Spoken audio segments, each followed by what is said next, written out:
Hello, good morning, students. Today in 12th class physics, we are continuing with the chapter and exercise of the fifth chapter, magnetism and matter. Question number first and second अभी हम लोग कर चुके थे. आज अभी लोग question number third से स्टार्ट कर रहे हैं. क्वेश्चन नंबर थर्ड स्टेटमेंट देखना सामने, बुक को सामने रखिएगा तो ज्यादा अच्छा रहेगा. अ short bar magnet placed with its axis at 30 degrees with a uniform magnetic field of 0.25 Tesla. इसमें बच्चों एक बार मैग्नेट दिया है और बार मैग्नेट का की जो एक्सिस है उसका मैग्नेटिक फील्ड के साथ जो एंगल है ये 30 डिग्रीज दिया हुआ है. थीटा की वैल्यू 30 डिग्रीज और मैग्नेटिक फील्ड की वैल्यू बी की value 0.25 T. B is 0.25 T. अब इसके बाद इसमें टॉर्क जो लग रहा है 4.5 into 10 to the power minus 2. Torque जो है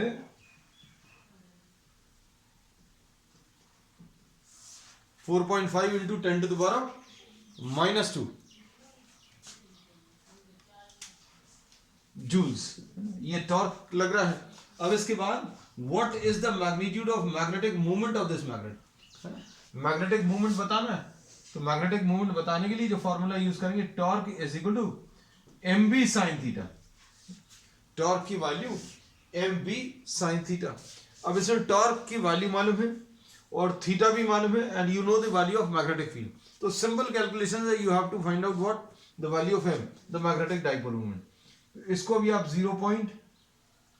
टॉर्क की value 4.5 into 10 to the power minus 2 is equal to M into B की value 0.25 into sine theta. Sine theta की value sine 30 degrees. Sine theta will be equal to sign 30 and sine 30 will be equal to 1/2. ये अभी हम लोगों ने directly use कर लिया. तो अभी कितना आ जाएगा, एम की value will be equal to, ये इधर ट्रांसफर होगा 9 into 10 to the power minus 2 2 into 4.5 into 10 to the power minus 2 divided by 0.25. तो ये कितना आ जाएगा सॉल्व करने पर, ये 9 into 10 to the power minus 2 upon 0.25. अब इसको सिंप्लीफाई कर लीजिए. इसको सिंप्लीफाई करने में क्या कर सकते हैं, this will get multiplied by 4. ये जो है इसको अभी हम लोग 0.25 बाय 100 लिखकर ये रिमूव हो जाएगा. 25 4 4 9 36, तो 36 into 10 to the power minus 2 यानी 0.36 ampere metre square. This is the value of what, the magnetic dipole moment. अब इसके बाद नेक्स्ट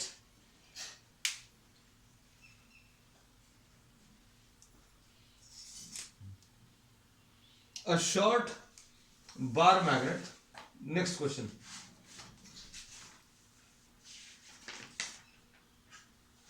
हाँ, इसमें एक चीज और अभी हम बता दें बच्चों, कहीं पर किसी को ऐसा लगे कि ये यूनिट्स जो है डिफर कर रही हैं with the units given in the answer, तो वो भी अभी हम आपको एक्सप्लेन कर देना है. क्या चीज कि बच्चों टॉर्क जो है, torque force into displacement type का टर्म होता है. मतलब न्यूटन इंटू मीटर, मतलब इसको जूल्स लिख सकते हैं. अगर इसको जूल्स लिख सकते हैं एम इंटू बी है ना, इंटू साइन थीटा की तो कोई यूनिट्स नहीं होंगी, तो अभी हम लोग इसको एम के यूनिट्स जूल्स पर टेस्ला भी होते हैं है ना. तो एम्पियर मीटर स्क्वायर के साथ साथ joules per tesla is also one of the units है ना. तो ये यूनिट्स दी हुई हैं बुक में. नेक्स्ट क्वेश्चन 5.4, फोर्थ क्वेश्चन देख लो.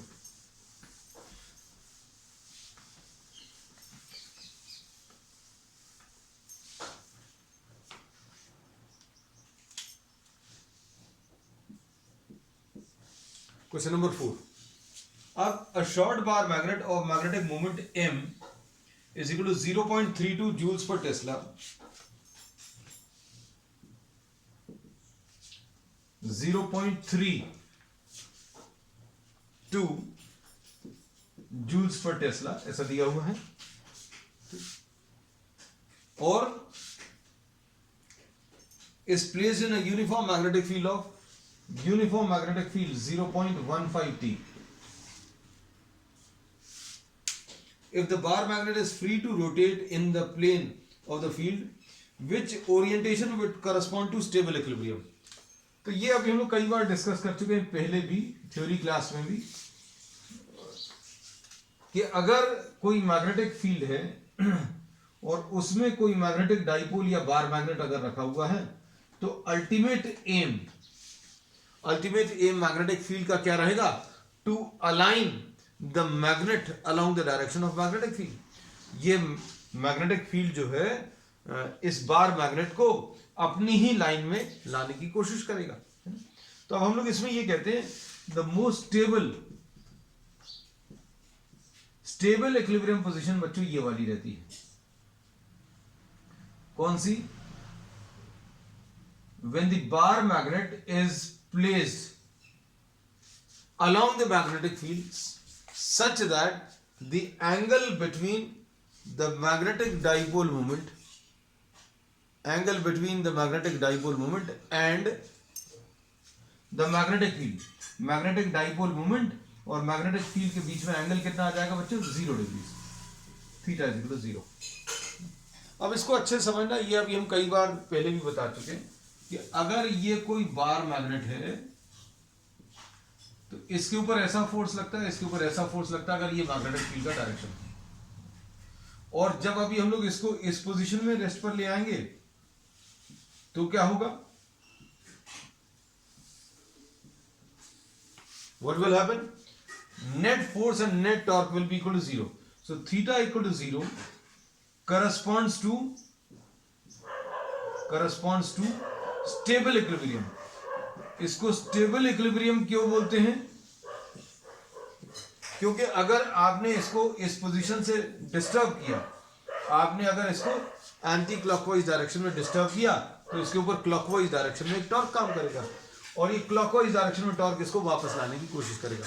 तो किसी भी इक्विलिब्रियम को स्टेबल इक्विलिब्रियम तब बोलते हैं जब उसके ऊपर फोर्स या जब उसको डिस्टर्ब करें तो डिस्टर्ब करने पर उसके ऊपर एक रिस्टोरिंग फोर्स या रिस्टोरिंग टॉर्क काम करने लगे, है ना। तो अब हम लोग इसमें ये बोलते हैं कि टॉर्क की वैल्यू इस केस में कितनी होगी? ये पूछा है क्या? विच ओरिएंटेशन वुड करस्पॉन्ड, इन्होंने सिर्फ ओरिएंटेशन पूछा है। अच्छा, फिर उसके बाद पोटेंशियल एनर्जी भी बोली। So theta is equal to 0 corresponds to stable equilibrium position. और इसमें पोटेंशियल एनर्जी, तो पोटेंशियल एनर्जी का फॉर्मूला -m.b होता है। अब इसमें m भी मालूम है, b भी मालूम है। So for stable equilibrium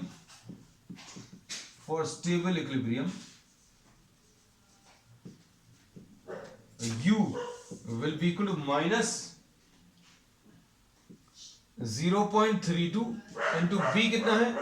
0.15 into cos of 0, ऐसे लिख सकते हैं।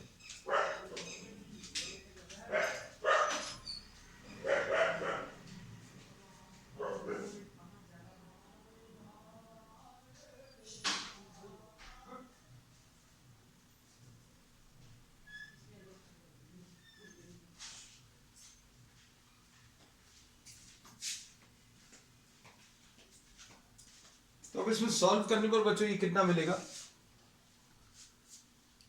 0.32 इंटू 0.15 इंटू cos 0, है ना। तो ये सॉल्व करने पर 0.48 कुछ आएगा, -32 इंटू 15 बच्चों, 15 ये आ जाएगा 480, है ना।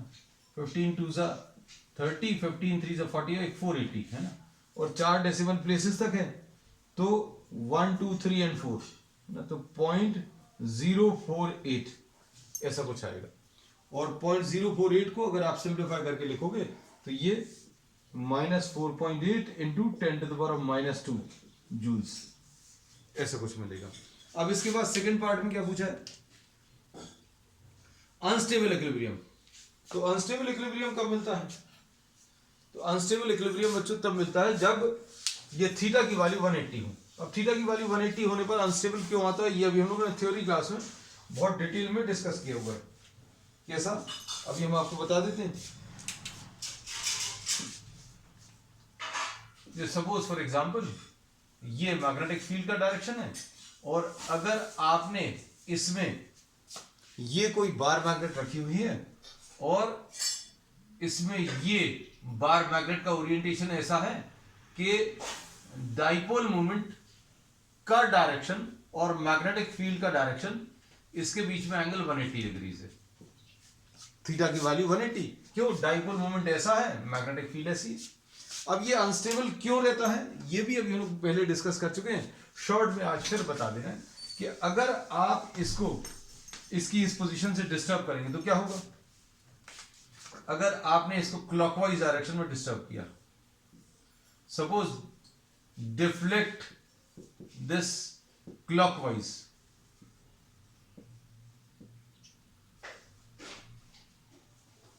अगर आपने इसको क्लॉकवाइज डायरेक्शन में डिस्टर्ब किया तो क्या होगा, इसके ऊपर नॉर्थ पोल के ऊपर ऐसा फोर्स आएगा, नॉर्थ पोल के ऊपर in the direction of magnetic field लगता है, और साउथ पोल के ऊपर opposite to the direction of magnetic field, मतलब दिस रोटेशन विल कंटिन्यू। अगर आपने इसको इस पोजीशन से डिस्टर्ब किया तो एक टॉर्क लगना शुरू हो जाएगा, और ये टॉर्क डिफ्लेक्शन को और बढ़ाएगा। तो हम लोग क्या बोलेंगे, deflect this clockwise, a torque is generated in clockwise direction। अगर आपने क्लॉकवाइज डायरेक्शन में घुमाया तो क्लॉकवाइज डायरेक्शन में ही एक टॉर्क जनरेट हो गया, which increases the deflection, which increases the deflection। Therefore, what do we say? We say that this theta is equal to 180 corresponds to the unstable equilibrium। अब इसमें for unstable equilibrium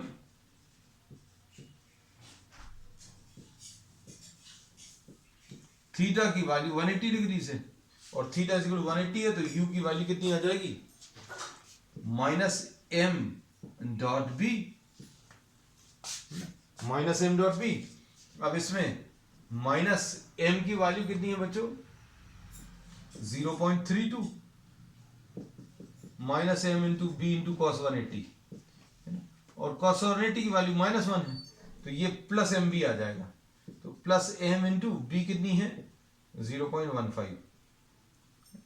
तो solve करने पर answer तो बिल्कुल वही आएगा, कितना 4.8 इंटू 10⁻⁻² जूल्स, लेकिन ये आंसर पॉजिटिव में आएगा। So this is the answer to this question. अब देखो नेक्स्ट क्वेश्चन, और कुछ भी पूछा, what is the potential energy, बस इतना ही। Question number 5। अब क्वेश्चन नंबर 5 में क्या बोला है, a closely bound solenoid of 800 turns and area of cross section. बच्चों 800 टर्न्स, नंबर ऑफ टर्न्स दिए हुए हैं, और इसमें एरिया ऑफ क्रॉस सेक्शन दिया है, करंट भी दिया है। Explain the sense in which the solenoid acts as a bar magnet. ये बार मैग्नेट बार मैग्नेट की तरह कब काम करेगा ये बताना है। फिर उसके बाद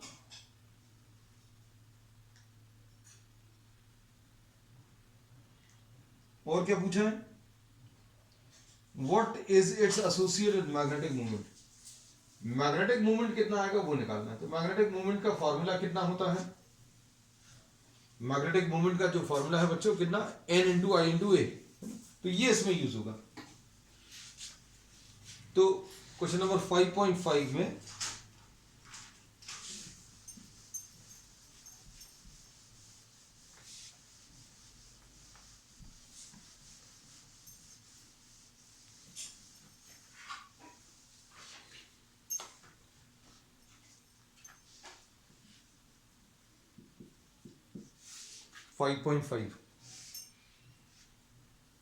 a closely wound solenoid of 800 tons, ठीक, नंबर ऑफ टर्न्स 800 है, आई की वैल्यू कितनी है, आई की value is 3 amperes, I is 3 amperes, ठीक। एरिया ऑफ क्रॉस सेक्शन बच्चों, एरिया ऑफ क्रॉस सेक्शन 2.5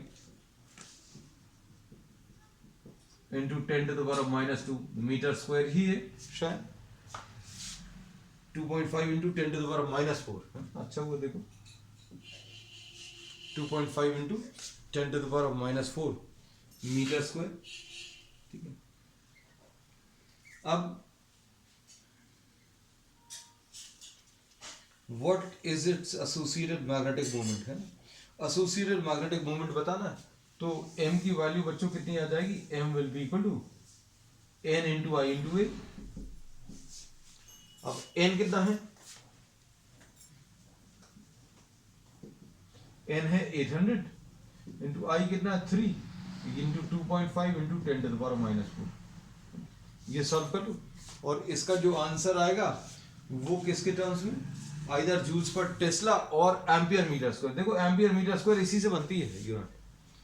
ये आ जाएगा कितना, ये 2.5 से अगर मल्टीप्लाई करोगे 8 को तो 20 आ जाएगा, है ना। ये 20 इंटू 100 ये 2000 आ जाएगा, 2000 इंटू 3 इंटू 10⁻⁻4। तो ये सॉल्व करने पर बच्चों कितना, 0.6 एम्पियर मीटर स्क्वायर या जूल्स पर टेस्ला, ये इसकी ओर आ जाएगी। तो अब इसमें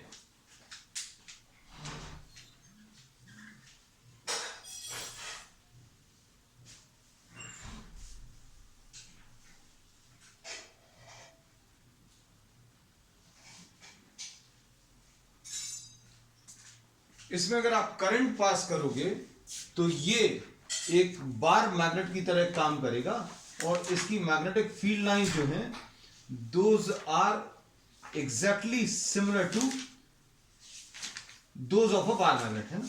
तो अब इसमें क्वेश्चन में क्या पूछा था, एक्सप्लेन व्हाट सेंस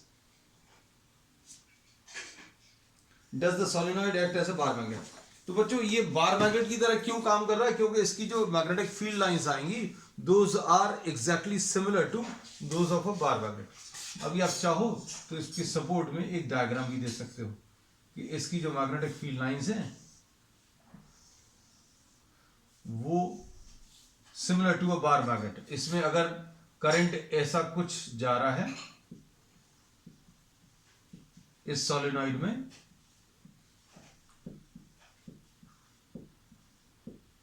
इसमें करंट ऐसा कुछ फ्लो अगर कर रहा है ना, ये सिलेंड्रिकल कोर है, इसमें करंट अगर ऐसा कुछ फ्लो कर रहा है, इधर अंदर जा रहा है इधर बाहर निकल रहा है, तो इसमें मैग्नेटिक फील्ड का जो डायरेक्शन आएगा वो ऐसा कुछ आएगा।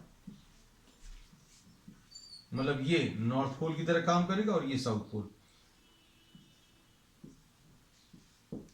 ठीक, चलो नेक्स्ट इसके बाद question number 6। If the solenoid in is free to turn about the vertical direction and a uniform horizontal magnetic field of 0.25 Tesla is applied, what is the magnitude of torque। चलो अब बच्चों यहां पर इन्होंने बोला है 5.6 में कि ये वाले सोलेनॉइड को आपने एक मैग्नेटिक फील्ड में रखा और वो मैग्नेटिक फील्ड कितनी है, ये मैग्नेटिक फील्ड कितनी है 0.25 T और थीटा की वैल्यू कितनी है बच्चों, थीटा की वैल्यू इसमें 30 डिग्रीज है, थीटा इज 30 डिग्रीज। ठीक है, अब इसमें आपको क्या पूछा है, टॉर्क बताना है। तो टॉर्क की वैल्यू बच्चों एम बी साइन थीटा होता है। तो एम कितना यूज करोगे, एम 0.6 यूज कर लिया, बी कितना है 0.25 यूज कर लिया इंटू साइन 30 डिग्री, बस फिनिश, इतना ही सा है। तो ये मल्टीप्लाई करने पर कितना आ जाएगा बच्चों, 6 इंटू 25 150 आएगा, है ना। तो ये 0.15 इंटू 1/2। ठीक, तो इसका आंसर कितना आ जाएगा 0.075 यानी कि 7.5 इंटू 10⁻⁻2 और this will be joules.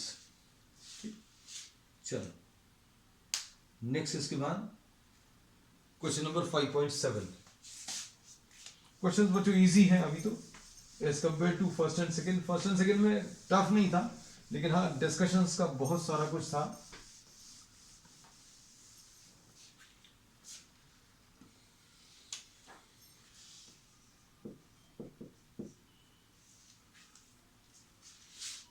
Bar magnet of magnetic movement 1.5,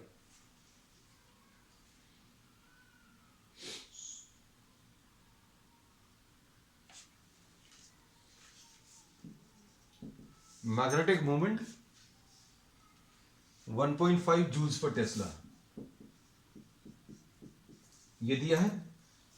A bar magnet of magnetic moment 1.5 joules per Tesla lies aligned with the direction of uniform magnetic field of 0.22 Tesla। अब इसमें इन्होंने बोला है कि एक बार मैग्नेट है और ये बार मैग्नेट बच्चों इसी की लाइन में ही है ना। इसमें मैग्नेटिक डाइपोल मूवमेंट का जो डायरेक्शन है वो ही मैग्नेटिक फील्ड का डायरेक्शन है। अब इसमें क्या पूछा है, मैग्नेटिक फील्ड की वैल्यू 0.22। ठीक, अब what is the amount of work required to turn the magnet so as to align its magnetic moment normal to the field। अब इसमें थीटा की वैल्यू पहले 0 दी है, थीटा की वैल्यू 0 से लेकर थीटा इज इक्वल टू 90। ये इनिशियल पोजीशन है बच्चों, है ना, ये इनिशियल पोजीशन है।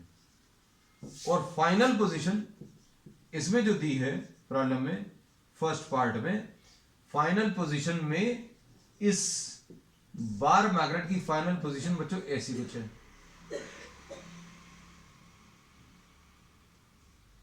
और मैग्नेटिक डाइपोल मूवमेंट का जो डायरेक्शन है वो मैग्नेटिक फील्ड के साथ 90 डिग्रीज का एंगल बना रहा है।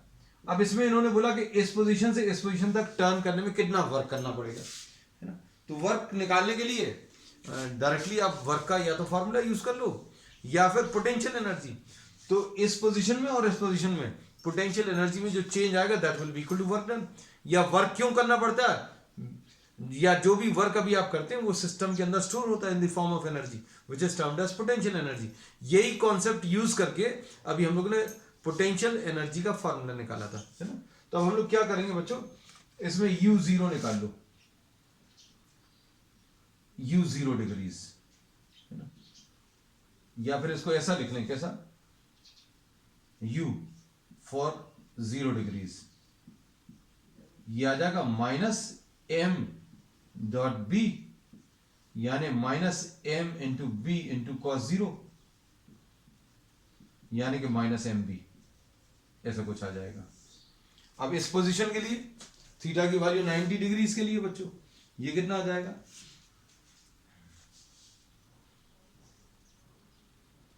For 90 degrees -m dot B, यानी -m into B into cos 90, और कॉस 90 की वैल्यू बच्चों 0 होती है।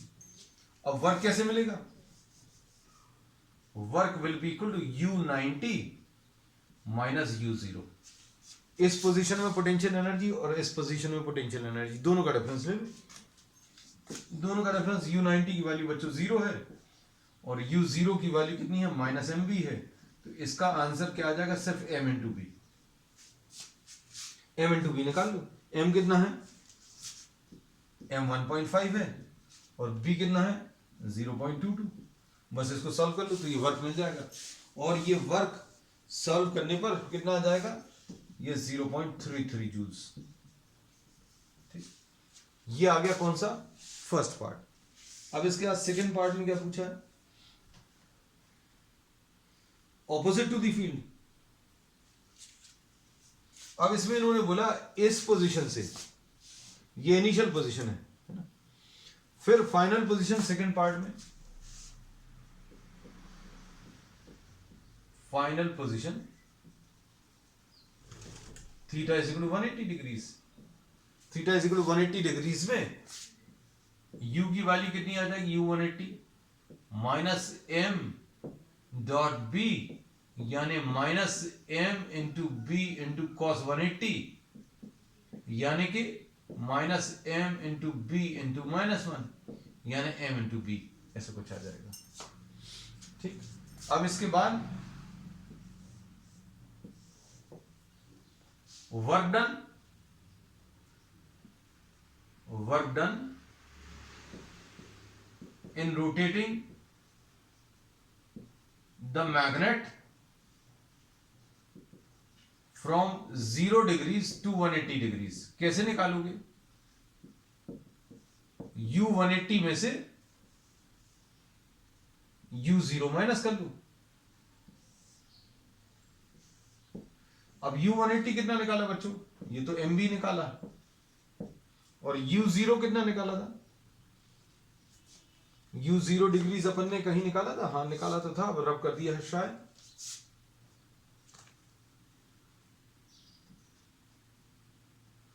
U 0 डिग्रीज, हाँ ये लिखा हुआ माइनस MB, तो माइनस ऑफ माइनस MB, यानी कि ये कितना 2 MB आ जाएगा। अब MB की वैल्यू तो अभी अपन लोग निकाल चुके हैं, MB की वैल्यू कितनी है 0.33, उसका डबल करना है, मतलब 0.66 आ जाएगा जूल्स, सेकंड पार्ट का आंसर। तो अगर आपको इसको इस पोजीशन से रोटेट करके अगर ऐसा लाना है तो 0.66 जूल्स, अगर आपको इस पोजीशन से ऐसा रोटेट करना है तो 0.33 जूल्स, ऐसा कुछ मिलेगा। अब उसके बाद और क्या पूछा, what is the torque acting in both the cases. भाई इसमें टॉर्क कितना एक्ट करेगा वो निकालना है, तो टॉर्क का फॉर्मूला आप लगा दीजिए।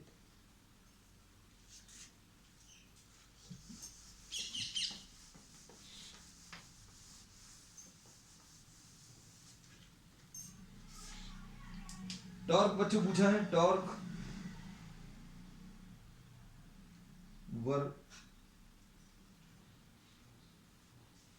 टॉर्क का फॉर्मूला कितना होता है, torque is equal to M into B into sine theta.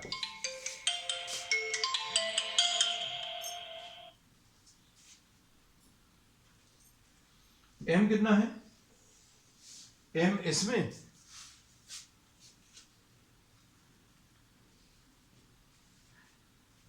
M इसमें 1.5 है इंटू 0.22 है into sine 90 for the first case, है ना, तो ये आ जाएगा 1.5 इंटू 0.22 इंटू 1, यानी ये 0.33 जूल्स आ गया। अब इसके बाद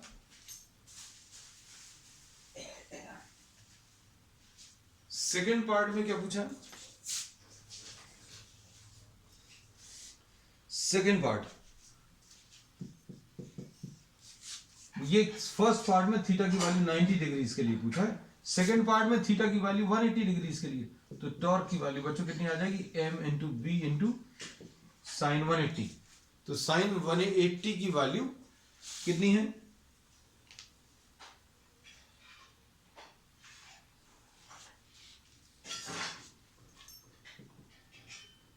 m इज 1.5, b 0.22 और साइन 180 की वैल्यू 0 है, तो torque will be equal to what, 0।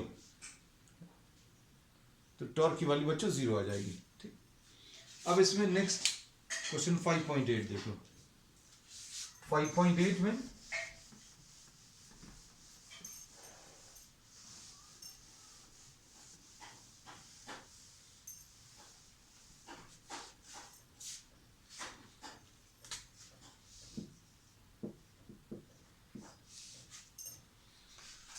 A closely wound solenoid of 2000 turns, solenoid दिया है, ठीक है, उसमें 2000 टर्न्स दिए हैं, एन की वैल्यू, ठीक, और उसमें क्या दिया है, करंट 4 एम्पियर्स, तो करंट बच्चों 4 एम्पियर्स है, और क्या है, क्रॉस सेक्शनल एरिया की वैल्यू कितनी है, 1.6 into 10 to the power of -4 metre square, 1.6 into 10 to the power of -4 metre square.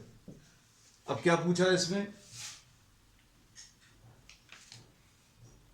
What is the magnetic moment. अरे बच्चों ये तो बहुत सिंपल है, फर्स्ट पार्ट में मैग्नेटिक मोमेंट पूछा तो NIA नंबर ऑफ टर्न्स कितना है 2000 है ना, आई कितना है 4 है, एरिया कितना है 1.6 इंटू 10⁻⁻4 है ना। अब इसमें क्या होगा, ये 2 4 जार 8, 8 इंटू 16 128 आ जाएगा, ये 1000 में ये 3 जीरोस तो कैंसिल हो जाएंगे है ना। तो ये सॉल्व करने पर बच्चों कितना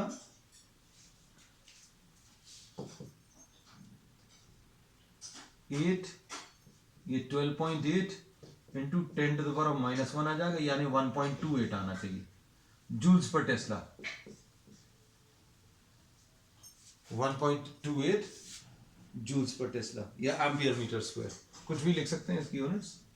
और क्या पूछा है नेक्स्ट पार्ट में, what are the force and torque on the solenoid of a uniform magnetic field of 7.5। अब बच्चों इसमें एक मैग्नेटिक फील्ड सेटअप करी, मैग्नेटिक फील्ड कितनी है बच्चों, magnetic field is 7.5 into 10⁻⁻2, 7.5 into 10⁻⁻2 ठीक। और थीटा की वैल्यू कितनी है, थीटा की वैल्यू 30 डिग्रीज